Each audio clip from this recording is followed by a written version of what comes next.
Welcome to Himalayan Public School Hanspura Aurangabad Bihar. Himalayan public school Hanspura Aurangabad Bihar में आपका स्वागत है। Good morning. How are you? I am fine. Hindi का chapter काग के भाग बड़े सजनी। कवि कौन है? रसखान। और ये रसखान जी द्वारा रचित एक सवैया है जो ब्रज भाषा में लिखा गया है।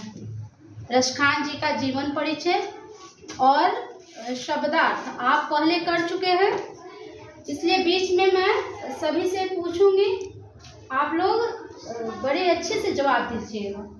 चलिए, इस कवि सवैया जो है उसका उद्देश्य है अपने आराध्य देव के प्रति मन जो है समर्पित करना। तो देखिए रसखान जी किस तरह से अपने उनके आराध्य कौन है? श्री कृष्ण। भक्ति धारा के कवि हैं और श्री कृष्ण को अपना आराध्य देव मानते हैं, तो इसीलिए उनके प्रति वे समर्पित हैं। तो चलिए उसका रागात्मक अभिव्यक्ति कैसे कर सकते हैं। सवैया और कविता जो है जब आप राग से गाएंगे तो जल्दी याद भी हो जाएगी और सुंदर भी लगेगी। तो चलिए एक मैं बोलकर बता दूंगी, उसके बाद आप लोग तैयार कीजिएगा। मानुष हो तो वही रसखान, पशु मिली गोकुल गाँव के ग्वारन। जो पशु हो तो कहा बस मेरो चरो नित नंद की धेनु मझार। पाहन हो तो वही गिरी को, जो धरे कर छत्र पुरंदन कारण। जो खग हो तो बसेरो करो मिले कालिंदी कुल कदम्ब के डारन।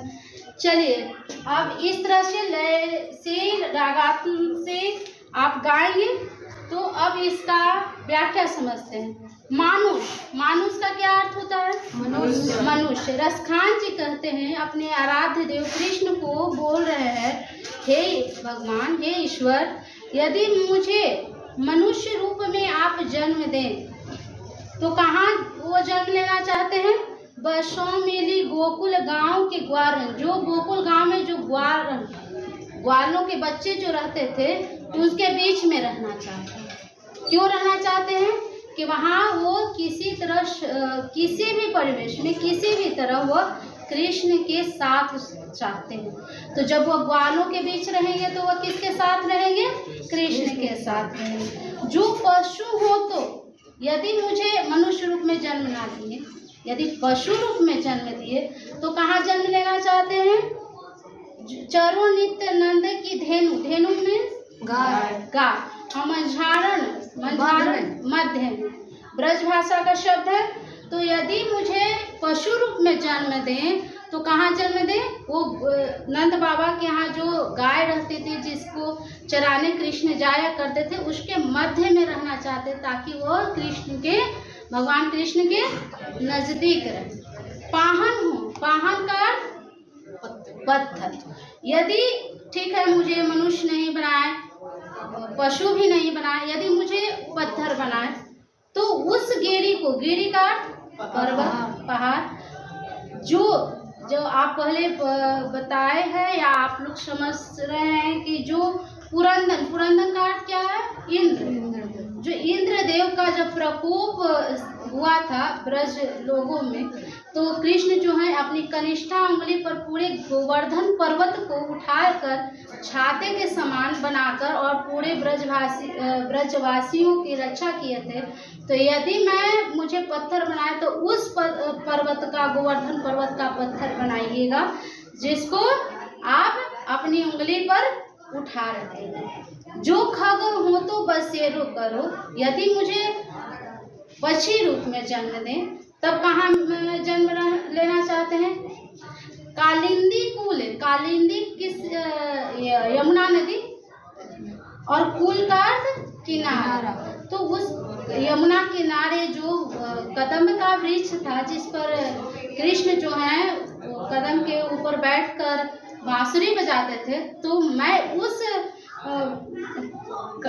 कदम के पेड़ पर रहना चाहता हूँ पक्षी रूप में जिस पर आप बांसुरी बजाया करते थे।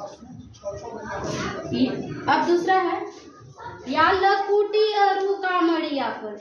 लकुटी का लकड़ी और कामड़िया मीन्स कंबल। तो देखते हैं जब गाय चराने जाते थे तो हाथ में एक लकड़ी और एक कंबल रखा करते थे। तो कहते हैं कि यदि हमें कोई दे, वो कृष्ण की जो लकड़ी है और वो कंबल दे, राज तिहुपुर को तजी डालो। यदि तीनों लोगों का राज हमारे सामने दे कि एक तरफ आप तीनों लोगों का राज है और एक तरफ वो कंबल और लकड़ी है, तो आप किसे अगर चुनने के लिए मुझे कोई दे तो मैं उसको क्या कर दूंगा, उस वार दूंगा और मैं क्या चुनूंगा, उस लकड़ी और कंबल को मैं चूज कर लूंगा। 8 सिद्धि 9 निधि को सुख। 8 जो सिद्धियां पहले बताया गया है और 9 निधि का जो सुख है वो मैं किस पर विचार देना चाहता हूँ, नंद बाबा की जो गाय चराने हैं उस पर मैं विचार त्याग देना चाहता हूँ। रसखान कबो इन आखिन सो ब्रज के वन बाग तराग निहारो। तराग का तालाब। रसखान क्या चाहते हैं कि अपने इन आंखों से वो ब्रज भूमि के जो वन है, तालाब है, बागीचा है, उसको निहारना चाहते हैं और उस पर कोटि खूब कलधौत के धाम। कलधौत का अर्थ होता है सोना, स्वर्ण के जो महल हैं हम उस पे किस पे, करील की कुंजन ऊपर वारों, वो कंटीले जो पौधे होते हैं उस पर जो फूल लगा होता है उसके समान हम उसको छोड़ देंगे। किसको? स्वर्ण के महल को छोड़ देंगे। और किसी thank you for watching the video. Please subscribe to our channel.